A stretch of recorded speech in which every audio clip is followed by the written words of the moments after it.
হ্যাঁ, শুরু করিতেছি মহান আল্লাহর নামে, যিনি পরম করুণাময় এবং অত্যন্ত দয়ালু। আপনারা জানেন যে সিলেটের বিভিন্ন জায়গায় বন্যা হয়েছে। আমি আমার এলাকা এই চুনারঘাট মাধবপুরের বিভিন্ন জায়গায় বন্যার ক্ষতি দেখতে যাচ্ছি।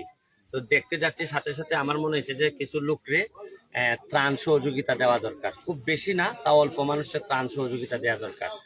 এবং এরই সাথে আপনাদেরকে একটা ভালো খবর দিতে চাই যে আমার এলাকায় আমাদের ছাত্রলীগের যে কমিটি, নতুন কমিটি হয়েছে, কমিটির সভাপতি হচ্ছে গিয়ে রাসেল। এই ছেলেটা রাসেল, আর আরেকটা ছেলে হচ্ছে গিয়ে আমাদের মাসুম। তারা সভাপতি সেক্রেটারি হয়েছে এবং এখানে নতুন কমিটির সাংগঠনিক সহ যারা আছেন, তো তারা কমিটি পাওয়ার পর, নেতা হওয়ার পরেই তারা যখনই আমার কাছে আসছে আমার দোয়া নিতে, আমি বলছি যে দোয়া আসলে শুধু আমি এমপি সাহেবের দোয়া নিলে হবে না। তাদেরকে যে বঙ্গবন্ধুর আদর্শের যে জায়গাটা, বঙ্গবন্ধুর আদর্শের জায়গা হচ্ছে গিয়ে যেখানে মানুষের কষ্ট হবে, এইখানেই বঙ্গবন্ধুর আদর্শের লোকজন দাঁড়াই যাবে।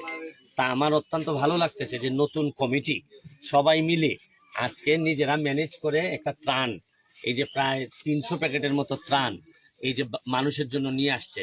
বলেন যে এর চেয়ে অনেকেই মনে করেন যে কমিটি হওয়ার পর বড় 300-400 মোটরসাইকেলের একটা র্যালি করলে মনে হয় সবচেয়ে ভালো হয়। না, এই যে কমিটি হওয়ার পর, নেতা হওয়ার পর যে রেসপন্সিবিলিটি তাদের কাছে এখন জন্মাইছে, এই রেসপন্সিবিলিটি হচ্ছে গিয়ে মানুষের পাশে দাঁড়ানো, নির্যাতিত নিপীড়িত মানুষের পাশে থাকা এবং এইভাবে বঙ্গবন্ধুকে আরো সম্মানিত করা, জননেত্রী শেখ হাসিনার হাতকে শক্তিশালী করা।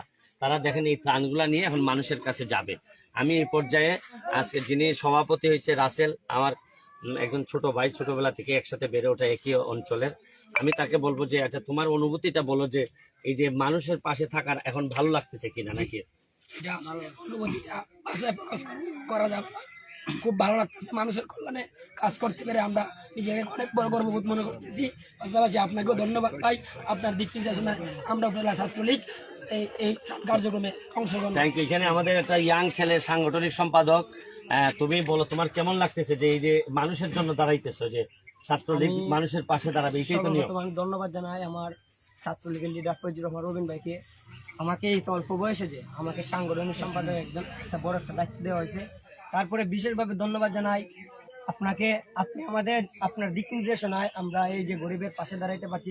তোমার অনুভূতিটা বলো যে আসলে এই যে মানুষের পাশে দাঁড়ানো, ছাত্রলীগ হয় গরিব মানুষ বা অসহায় মানুষের পাশে দাঁড়াইতে আমার সবচেয়ে বেশি ভালো লাগে।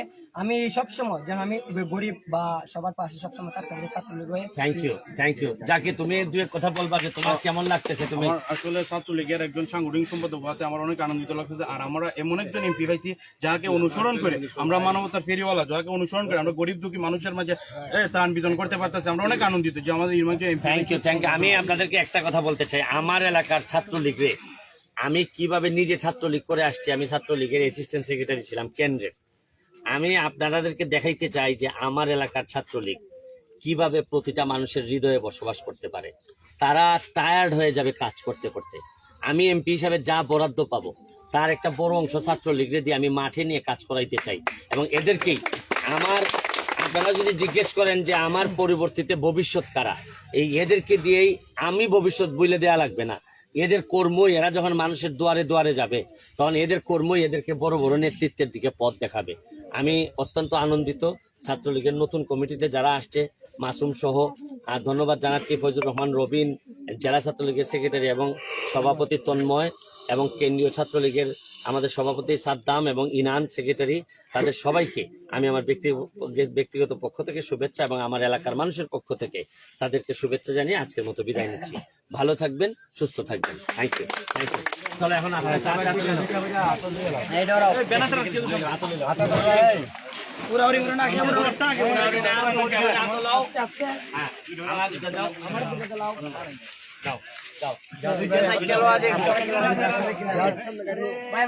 আর কিছু গাড়ি তুলে লাও,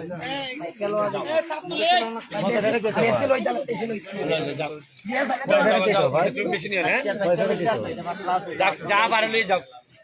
তোমার এখানে কত প্যাকেট লাগবো?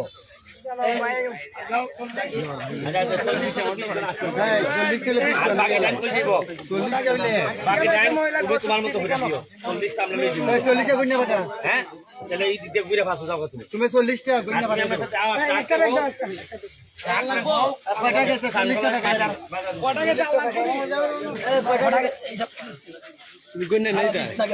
দাঁড়া এই লয়ে যাও লিস না করো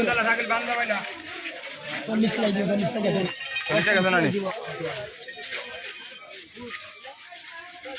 এটা হচ্ছে ত্রাণের গাড়ি।